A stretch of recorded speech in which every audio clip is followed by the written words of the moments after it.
ॐ गजा ॐ गजा गजाननाय नमः। ॐ गणाध्यक्षाय नमः। ॐ विघ्नराजाय नमः। ॐ विनायकाय नमः। ॐ वैमातुराय नमः। ॐ विमुखाय नमः। ॐ प्रमुखाय नमः। ॐ सुमुखाय नमः। ॐ कृतिवे नमः। ॐ सुप्रदीप्ताय नमः। ॐ सुखनिधये नमः। ॐ सुराध्यक्षाय नमः। ॐ सुरारिघ्नाय नमः। ॐ गणपतये नमः। ॐ मान्याय नमः। ॐ महाकालाय नमः। ॐ महाबलाय नमः। ॐ हेरम्बाय नमः। ॐ लम्बजठराय नमः। ॐ हयग्रीवाय नमः। ॐ प्रथमाय नमः। ॐ प्राज्ञाय नमः। ॐ प्रमोदाय नमः। ॐ मोदकप्रियाय नमः। ॐ विघ्नहत्रे नमः। ॐ विघ्नहन्त्रे नमः। ॐ विश्वनेत्रे नमः। ॐ विराट्पतये नमः। ॐ श्रीपतये नमः। ॐ वाक्पतये नमः। ॐ शृङ्गारिणे नमः। ॐ आश्रितवत्सलाय नमः। ॐ शिवप्रियाय नमः। ॐ शीघ्रकारिणे नमः। ॐ शाश्वताय नमः। ॐ बलान्विताय नमः। ॐ बलोद्धताय नमः। ॐ भक्तनिधये नमः। ॐ भावगम्याय नमः। ॐ भावात्मजाय नमः। ॐ अग्रगामिने नमः। ॐ मन्त्रकृते नमः। ॐ चामीकरप्रभाय नमः। ॐ सर्वाय नमः। ॐ सर्वोपास्याय नमः। ॐ सर्वकर्त्रे नमः। ॐ सर्वनेत्रे नमः। ॐ सर्वसिद्धिप्रदाय नमः। ॐ पञ्चहस्ताय नमः।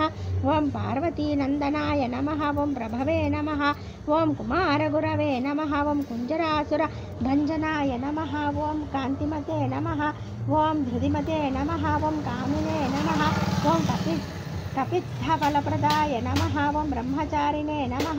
ॐ ब्रह्मरूपिणे नमः। ॐ महोदराय नमः। ॐ मदोत्कटाय नमः। ॐ महावीराय नमः। ॐ मन्त्रिणे नमः। ॐ मङ्गलसुस्वराय नमः। ॐ प्रमदाय नमः। ॐ जायसे नमः। ॐ यक्षकिन्नरसेविताय नमः। ॐ गङ्गासुताय नमः। ॐ गणाधीशाय नमः। ॐ गम्भीरानिनादाय नमः। ॐ वटवे नमः। ॐ ज्योतिषे नमः। ॐ आक्रान्तपदचित्प्रभवे नमः। ॐ अभीष्टवरप्रदाय नमः। ॐ मङ्गलप्रदाय नमः। ॐ व्यक्तरूपाय नमः। ॐ पुराणपुरुषाय नमः। ॐ पूष्णे नमः। ॐ पुष्करोत्क्षिप्तहरणाय नमः। ॐ अग्रगण्याय नमः। ॐ अग्रपूज्याय नमः। ॐ अपाकृतपराक्रमाय नमः। ॐ सत्यधर्मणे नमः। ॐ सख्ये नमः। ॐ साराय नमः। ॐ सरसाम्बुनिधये नमः। ॐ महेशाय नमः।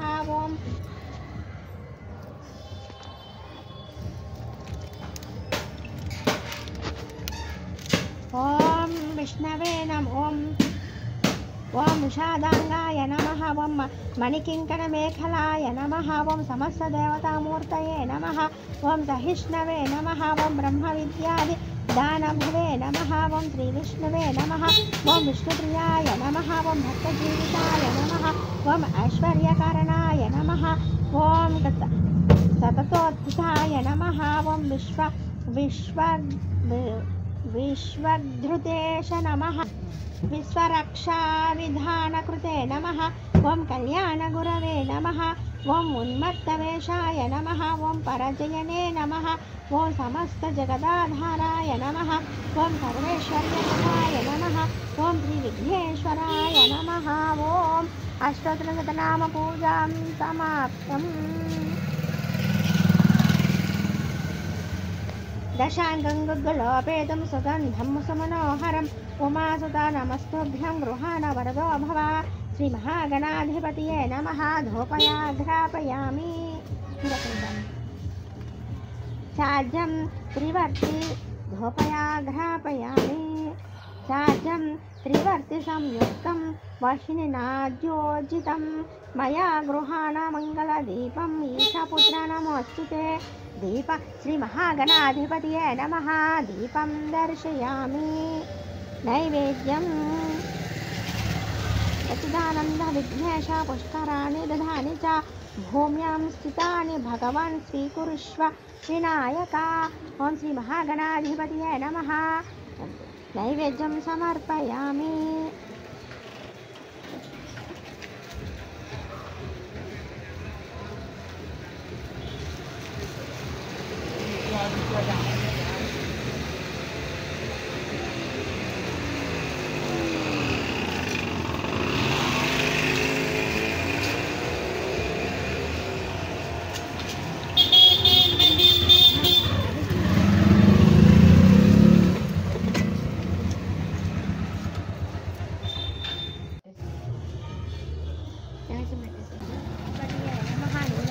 సమర్పయామి.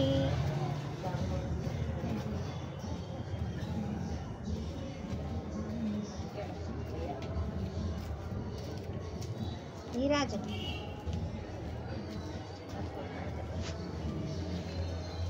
ఆనందకర్పూర నీరాజనం సమర్పయామి. ఘృతవర్తి సహస్రేచ్చ సుకలే స్థితం నీరాజనం మయా దత్తం గృహాణ వరదో భవ. శ్రీ మహాగణాధిపతయే నమః. నీరాజనం సమర్పయామి.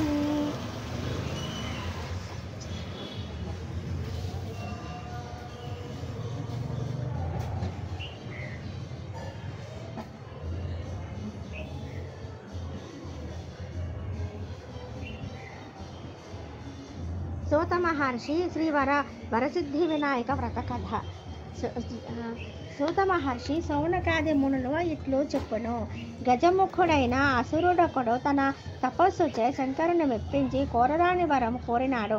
తనను ఎవరు వధించాలని శక్తిని శివుడు తన ఉదరమునందే నివసించవలనని కోరినాడు.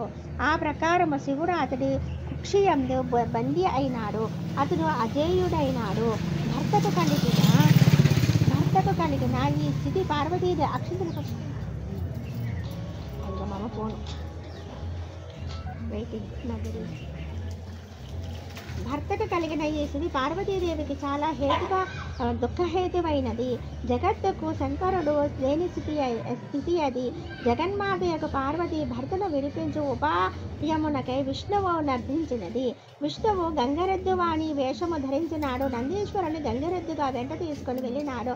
గంగరెద్దును ఆడించి గజముఖాసురుని మెప్పించినాడు. గజముఖాసురుడు ఆనందంతో ఏమి కావాలనో కోరుకో అన్నాడు.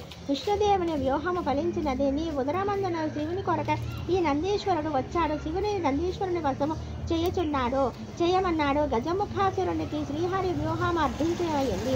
తనకు అంతకాలం దాపురించినది గుర్తించినాడు. అయినా మాట తప్పుడు కుదరదు. కుక్షియందున శివుని ఉద్దేశించి ప్రభు శ్రీహరి ప్రభావంలో నా జీవితము ముగించి ఉన్నది. నా అనంతరము నా శిరస్సు త్రిలోక పూజితమగునట్లు నా చర్మమును నిరంతరము నీవు ధరించినట్లు అనుగ్రహించవలసింది అని ప్రార్థించి తన శరీరమును నందీశ్వరుని వశము చేసినాడు.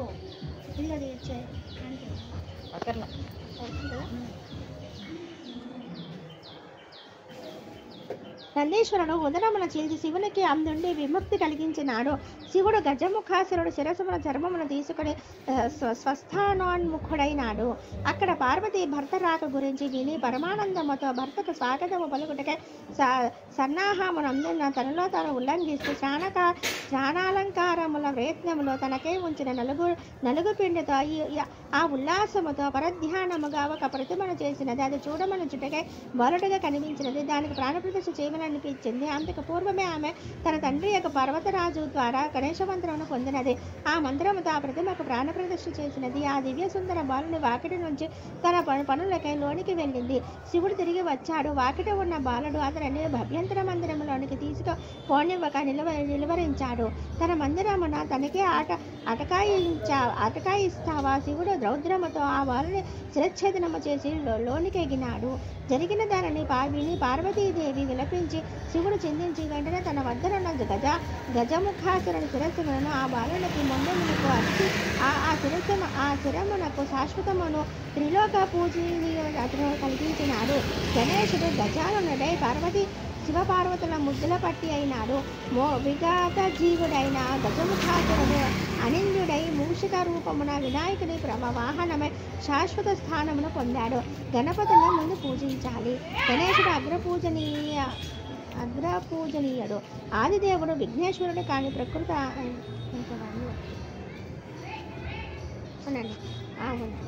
ఆదిదేవుడు విఘ్నేశ్వరుని కాని ప్రకృత గజానన మూర్తి మాట ఏమిటి? ఈ గజాననికి ఆ స్థానం కలగవలసి ఉంది. శివుని రెండవ కుమారుడు కుమారస్వామి తనకు ఆ స్థానమును కోరినాడు. శివుడు ఇరువురికి పోటీ పెట్టినాడు. మీలో ఎవరు ముల్లోకంలోని పవిత్ర నదీ స్నానాలు చేసి ముందుగా నా వద్దకు వచ్చుదరో వారికి ఈ ఆధిపత్యం లభిస్తుందన్నాడు. కుమారస్వామి వేగముగా సులువుగా సాగి వెళ్ళినాడు.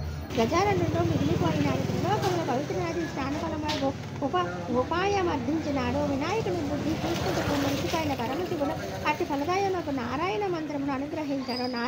నారములు అనగా జలములు, జలములన్నీ నారాయణ అధీనాలు అనగా ఆ మంత్ర అధీనములు. మంత్ర ప్రభావము చేత ప్రతి తీర్థస్నానమందును కుమారస్వామి కన్న ముందే వినాయకుడు ప్రత్యక్షము కాజొచ్చాడు. వినాయకునికి ఆధిపత్యము లభించినది. చంద్రుని పరిహాసము. గణేశుడు జ్ఞానస్వరూపి, అగ్రపూజనీయుడు, జగద్వందుడు. ఈ విషయమును విస్మరించిన చంద్రుడు వినాయకుని చింతరూపమును పెరగబడి నవ్వాడు. ఫలితముగా లోకమున చంద్రుడు శరణీయుడైనాడు. అతని మాన్యత నశించింది, నింద్యుడైనాడు. అతడి పట్ల లోకమును విముఖత వహించాలి అనగా అతనిని చూడరాదు. చూచిన ఎదురా అజ్ఞానంతో నిందుడైనట్లే లోకులు కూడా అజ్ఞానులు నిందులు అవుతారు, నిందలకు గురియగుతారు. చంద్రునికి కలిగిన శాపము లోకమునకు కూడా శాపమైంది.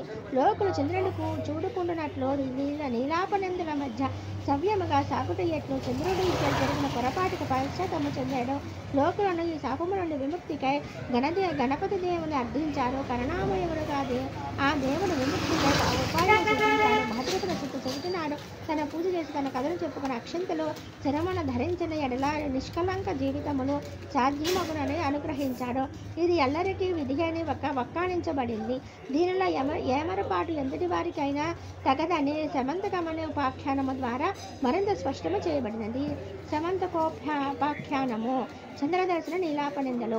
ఒకనొక వినాయక చతుర్థి సందర్భమున శ్రీకృష్ణ పరమాత్మ పాలన చంద్రబింబమును చూచుట సంభవించింది.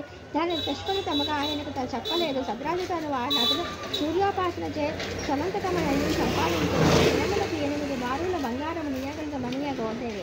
అంతటి శక్తివంతమైన మణి పరిపాలకుని వద్ద ఉండదగినదని ధర్మరాజకుడు ధర్మజ్ఞుడకు శ్రీకృష్ణుడు భావించాడు. ఈ విషయము సత్రాజితునికి సూచించాడు. అతనికి ఈ సూచన రుచించలేదు.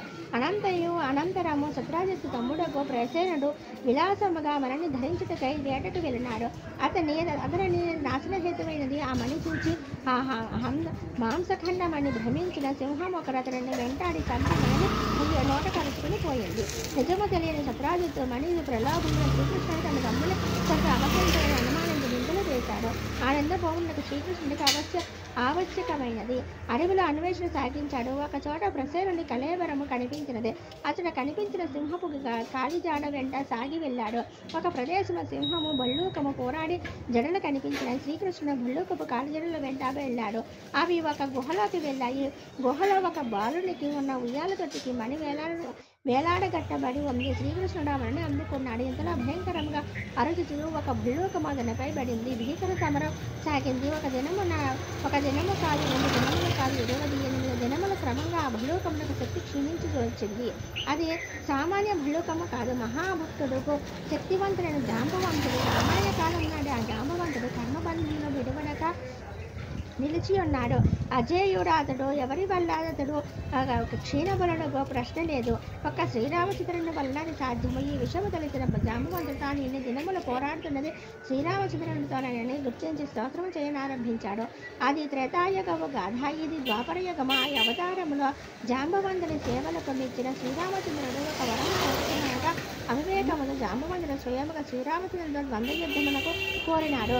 అది శ్రీరామ కార్యము కాదు. ఆ కానప్పుడు నెరవేరలేదు. ఆ వివేకముతో అతడు కోరిన కోరిక జాంబవంతునికి దీర్ఘకాల సంబంధమైనది. ఇప్పుడు కర్మ పరిపక్వమైనది. నేటి రూపమున ఆ ద్వంద్వ యుద్ధము సంఘటనది. ఆ అవివేకము తొలగినది. అహంభావము నశించింది. శరీరము శిథిలమైంది. జీవిత ఇచ్చ నశించింది. శ్రీకృష్ణ పరమాత్మ రూపమున తనను అనుగ్రహించవచ్చినది. ఆ శ్రీరామచంద్ర ప్రభువేనని గ్రహించి ప్రణమిల్లి ఆమెతో పాటు తన కుమారుడు జాంబవతిని అప్పగించి కర్మబంధ విముక్తి పొందాడు జాంబవంతుడు. శ్రీకృష్ణుడు మన్ను తీసుకుని నగరమునకు వెళ్ళి పురజనులకు రావించి జరిగిన యథార్థమును వివరించి నిందాభావునకున్నాడు. నిజము తెలిసిన సత్రాజిత్తు కూడా పశ్చాత్తపించింది. మనని తన కుమార్తెకు సత్యభామను శ్రీకృష్ణునికి వివాహము చేశాడు.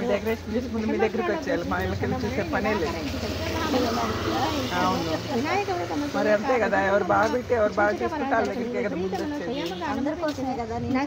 పరమాత్మను లోకల ఎడల పరమ దయాళువై వినాయకుని యథాశక్తి బోధించి ఈ శమంతకమని కథను అనగా అందరి హితబోధన చెప్పుకున్నాడు. గణేశ తత్వము భక్తి పాదములతో శిరమున అక్షంతులు ధరించి ఎడల నాడు చంద్రదర్శనము చేసినను నిష్కరణ నిందాభయం ఉండదని లోకులకు వరము ఇచ్చాడు.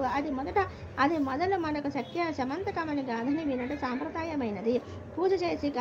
పూజ చేసి కథనంతయో విని అవకాశము లేని వారు సింహప్రసేన వధితు సింహో జాంబవతాహతాః ఇది బాలక మారోదః తవ హ్యమంతకః. సింహము ప్రసేనుని చంపినది, ఆ సింహమును జాంబవంతుని చంపెను కనుక ఓ బిడ్డ ఏడవకు. ఈ సమంతకమని నీదేనని అర్థము కలపై శ్లోకమునైనా పఠించడం ద్వారా ఈ విషయము స్మరించదగినది ఉన్నదని చెప్పబడింది. ఇది జాంబవంతునికి గుహలో ఊయలలోని బిడ్డను లాలించుతూ పాడిన పాట అని చెప్పబడింది. సర్వే జనాః సుఖినో భవంతు. శ్రీ విఘ్నేశ్వర చవితి పద్యములు. ఓం ప్రార్థన.